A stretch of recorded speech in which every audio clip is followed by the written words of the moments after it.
Hi everyone, welcome back to my channel. Today I'll be doing a foundation stick review, but I decided to do two different foundation stick reviews, so I'll be comparing the differences and the similarities in one video. So on my right side I have the Cleo Q Cover Conceal-Dation stick, and on the left side I have the Face Shop multi-stick foundation.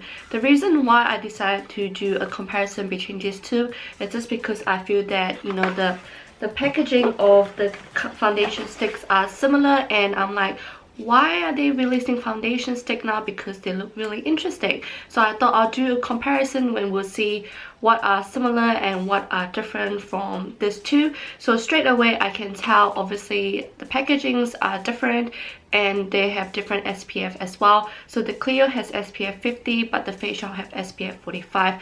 However, on top, so when you open it up, it obviously comes in a stick like this.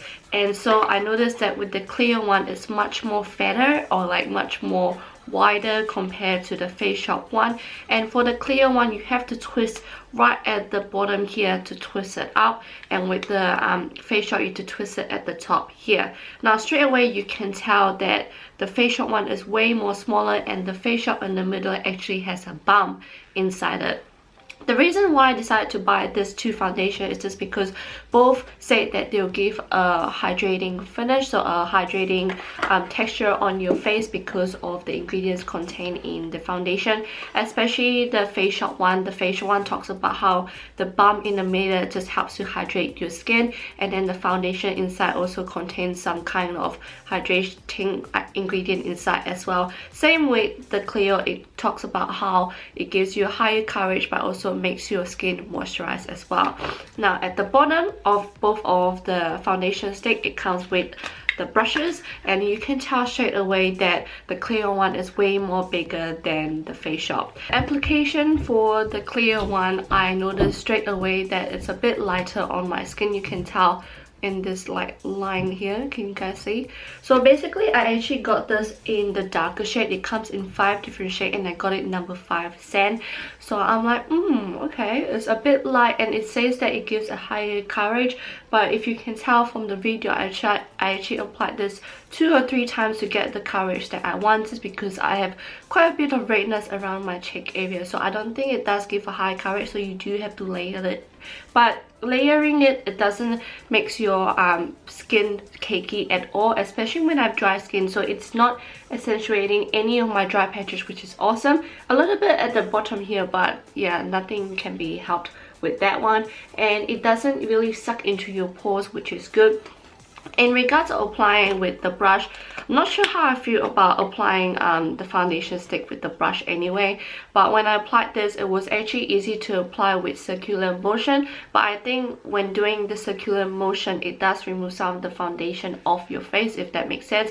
I think because you're supposed to glide it left to right, but for me it's like, when I do that, I feel it feels a bit cakey, so I rather do circular motion and just layer it up. The finish do look really nice. I would say it's like a semi-matte finish. It feels a bit dewy, but at the same time it gives you a matte look, which is very nice. I really like the finish of it. The Face Shop one, I was very surprised with this. When I glided on first, the shade was amazing. I got this in the shade 203, obviously it's the darkest, and it fits my skin perfectly. It matches my skin really well. I really like the color, and straight away I can feel how hydrating it is compared to Cleo. The Cleo takes some time. The Cleo just feel like any other foundation, but the Face Shop, I can feel straight away that it's so hydrating on my skin, and it glides on so smoothly. However, because it glides on so smoothly, it was actually a bit tricky to even the foundation out on my face with the brush, just because the brush is a little bit small, and I was exploring whether I should swipe it or do it in circular motion. So I did a mixture of both to have the foundation settle into my skin, but I really like the finish. However, I do notice that in comparison with the Cleo doesn't really show most of my dry patches, but the Face Shop one, however, it doesn't really show my dry patches, but you can tell where my dry patches are at, if that makes sense, because you can see that it's sort of like it's laying on top of my face, but it's not really that obvious unless I look at it closely. So yeah, it's not really bothersome for me, but I can see a little bit. And this one doesn't really go into the pores as well, which is awesome. So for now, I actually do like both of them for different reasons. I like the Cleo one because it gives a very nice finish, and the Face Shop one, it does give a nice finish, but I like that it's way more hydrating compared to the Cleo. So we'll see how it goes during the day. The time is now 9:28, and as always, I'm just gonna leave it as long as I can, and we'll see how both foundation sticks stays on my face during the day, and I'll keep you guys updated. So we'll talk soon. Hi everyone, so the time now is 5:53, and yes, I have a different lipstick on. I decided to play around with my lipstick, but anyway, I'm really happy with the results for both of the foundations. As you can see from the camera perspective or the camera view, it still looks really amazing. Obviously it's starting to get oily now around the T-zone area, and this only happened like an hour ago. So I've had this on for 8 hours, and after 7 hours, that's when the oiliness came out. If that would make sense. So basically, I noticed for the Face Shop side, it is more oily on the forehead, and for the Cleo side, it's more oily on the nose. But other than that, everything still looks amazing on the face. I'll be doing the ratings by the longevity, by the coverage, by the moisture, and by the price. And I actually have my ratings on the paper just because, you know, I'm comparing two and I don't want to mess my ratings up. For the longevity for the Cleo one, I'm just gonna give it 3.5 out of 5 just because, like I mentioned before, it is starting to show a bit of my dry patches. So I'm like, but I'm really impressed because it only started doing that after 7 hours. And for the coverage, I'm just gonna rate this 4 out of 5 just because I feel that, you know, coverage can be considered for the shades as well. And I feel that, as you can tell from here, the shades obviously is a bit lighter than my actual skin tone, and this is the darker shade. So I thought I'll give this 4 out of 5, and also because it says that it gives a high coverage.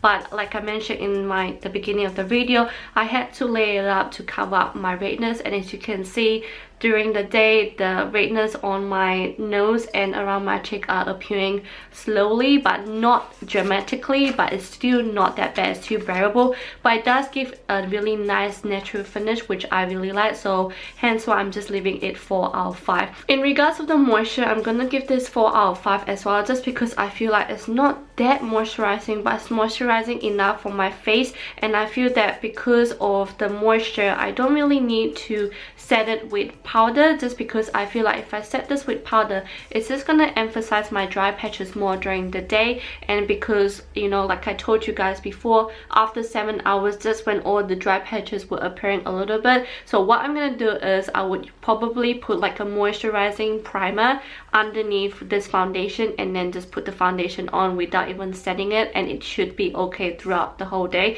Hence why I'm just putting it 4 out of 5, just because it does feel really nice on the skin. And as I said before, the finish was a bit semi-matte, so this is actually pretty amazing. Now in regards of the price, because this one is quite a big, not big, but like a bit of like a jumbo size compared to the Face Shop one, and this one actually contains 14.5 gram, and this one costs USD $21. So it's about, by the time you split it up, it's about $1.45 per use. So that's why I'm rating this just 3.5 out of 5, just because it's a bit more pricey than the Face Shop one. So yeah, but overall I'm very impressed with this, and I can definitely see myself use this. Probably on the day where I know I don't have a lot of dry flakes or dry skin, I would probably use this one pretty often. On to the Face Shop one. So in regards of the longevity, I'm gonna rate this 4 out of 5, just because I feel like it just didn't budge on my skin. The only thing that it happened on my face is just the oiliness on the forehead, but that only happened 7 hours later. The foundation still looks amazing. Like I mentioned before in the beginning of the video, when I apply, obviously I see a little bit of dry patches here and there, but it doesn't really emphasize it, it just stays there. But yeah, I'm really happy with how long lasting this is, and it just feels amazing. So that's why I'm just gonna give this 4 out of 5. In regards of the coverage, I'm gonna give this 4.5 out of 5, just because I'm really impressed with the coverage, because it matches my skin tone really well. And this is the darker shade, and you know, when I applied this I was like, whoa, this is so good on the face. This one actually do cover up the redness as well, but the reason why I'm not giving it 5 out of 5, just because I didn't like how it sort of like show my dry patches, but it doesn't show my dry patches, but it's bearable, so I'm just gonna give it 4.5 out of 5. But I can definitely see myself use this pretty often just because it just makes my skin look really nice and natural, and I'm really happy with that. Now in regards for the moisture, definitely gonna give this 5 out of 5 just because it feels so hydrating and moisturizing on the skin. It feels really comfortable throughout this 8 hours, and I just feel like it's way more comfortable than the Cleo one. So I'm just really impressed with this. Even though this is not really a semi-matte finish, it's more like a dewy finish. It doesn't really transfer as much, but yeah, I just really like this, and it just feels really comfortable on the skin. So this is definitely great for those who have dry skin. This will be amazing for you. And in regards of the price, I'm just gonna give this 4 out of 5 just because I feel that this one actually is how many grams? 12 grams, and it only costs about $16. So when you divide that up, it's only like 60 cents per use, hence why I'm giving this 4 out of 5. Overall, you guys can see the total of my ratings, and you guys can probably tell which one I prefer, but I actually really do like both of them. Overall, I feel that both of them are very different in a way but similar at the same time. So my suggestion is that if you guys have normal to oily skin, I would definitely go with the Cleo one, but if you have probably normal or dry skin, I would definitely go for the Face Shop one. So I hope you guys find this helpful. Please thumbs up, subscribe if you want to see more comparison foundation or cushion reviews, because I haven't done one in a while and I don't know what to compare next. So definitely do let me know in the comments below, and I'll see you next time. Bye.